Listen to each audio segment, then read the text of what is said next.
Big Boss Malayalam season 6 live അപ്ഡേറ്റിലേക്കാണ് പോകുന്നത്. Captaincy ടാസ്കിന്റെ ഫൈനൽ റൗണ്ട് അവസാനിച്ചു. ഒരു വമ്പൻ ട്വിസ്റ്റിലേക്കാണ് കാര്യങ്ങൾ നീങ്ങിയത്. ക്യാപ്റ്റനായത് ബ്രില്യൻ ഗെയിം കളിച്ച സിജോയോ റോക്കിയോ ഒന്നുമല്ല, അർജുനാണ്. സത്യം പറഞ്ഞാൽ എല്ലാവരും കൂടി ചേർന്ന് അവരെ രണ്ടുപേരെ തഴയുന്നത് പോലെയാണ് ഫീൽ ചെയ്തത് ഒരുമിച്ച് നിന്ന്. അതെങ്ങനെയാണ് എന്ന് ലൈവ് കാണാത്തവരോട് ഞാൻ പറഞ്ഞുതരാം.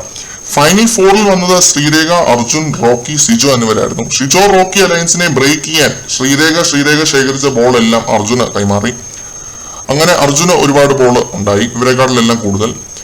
അർജുൻ കളിച്ചില്ല എന്നൊന്നും ഞാൻ പറയില്ല, പക്ഷെ ഷിജോയോ റോക്കിയോ കളിച്ച പോലെ ഒരു മൈൻഡ് ഗെയിമോ ലൂപ്പുകൾ കണ്ടുപിടിക്കുന്നതോ ഒന്നും അർജുൻ ചെയ്യുന്നതായി ഞാൻ കണ്ടില്ല. നല്ല പൊക്കമുള്ള ഒരു വ്യക്തിയാണ്, അത്യാവശ്യം ഫിറ്റ്നസ് ഫ്രീക്കുമാണ്. അതുകൊണ്ടാണ് ഒരു ഫിസിക്കൽ ടാസ്ക് നന്നായി പെർഫോം ചെയ്ത് ജയിക്കാൻ സാധിച്ചത്. പക്ഷെ റോക്കി, സിജോ അവർ രണ്ടുപേരും ഫിസിക്കലി ആണെങ്കിലും മെന്റലി ആണെങ്കിലും നല്ല രീതിയിൽ പണിയെടുക്കുന്നത് ഞാൻ കണ്ടു. അവരൊന്നിച്ച് തന്നെ ഫൗള് കാണിച്ചു എന്ന് ബിഗ് ബോസ് പോലും പറഞ്ഞില്ല, കാരണം ഇതാണ് ഈ ഒരു ടാസ്കിന്റെ രീതി.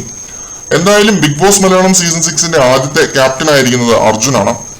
ഇതുവരെ ലൈവ് കണ്ടതിൽ എനിക്ക് പറയാൻ തോന്നുന്ന ഒരു കാര്യം, ഇത്തവണത്തെ കണ്ടസ്റ്റൻസ് എല്ലാവരും വളരെയധികം ആവേശം ഉള്ളവരാണ്. അതുകൊണ്ട് തന്നെ ലൈവ് നല്ല ലൈവ് ആയിട്ടുണ്ട്.